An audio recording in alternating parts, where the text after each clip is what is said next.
Hello guys, मैं आशिक आ चुका हूँ फूड लवर्स पे एक नई रेसिपी के साथ। आज हम बनाने वाले हैं यम्मी टेस्टी डालगोना कॉफ़ी। बहुत ही आसान तरीके से ये काफ़ी ज़्यादा रिफ्रेशिंग और काफ़ी ज़्यादा टेस्टी होती है, तो इसे ज़रूर ट्राई कीजिएगा।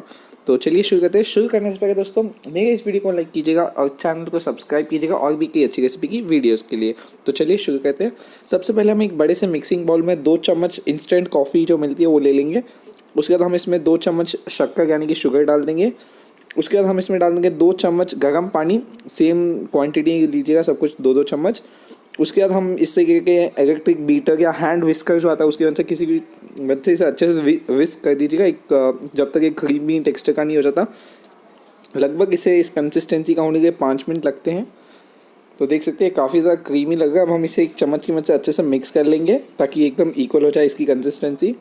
तो हमारा जो डालगोना कॉफ़ी का जो मिक्सचर है वो तैयार हो चुका है, क्रीम रेडी हो चुकी है। तो अब हम एक ग्लास में 2 आइस क्यूब्स या जितना आप चाहे उतने आइस क्यूब्स डाल देंगे। उसके बाद हम 80% ग्लास को दूध से भर लेंगे और उसके बाद हम इसके ऊपर जो हमारा क्रीम है उसे डाल देंगे। इसी तरीके से देख सकते हैं मैंने अच्छे से डाल के इसे स्प्रेड कर दिया इवनली। आप इसी तरीके से हमारी डालगोना कॉफ़ी जो बनकर तैयार हो चुकी है, आप ऐसे ही इसे एक स्पून के साथ अपने गेस्ट को सर्व कीजिएगा और उन्हें बताइए कि इसे पीने के पहले वे आप खुद से अच्छे से मिक्स कर लें। देख सकते हैं काफ़ी ज़्यादा टेस्टी, काफ़ी ज़्यादा रिफ्रेशिंग लगी है, तो इसे ज़रूर ट्राई कीजिएगा।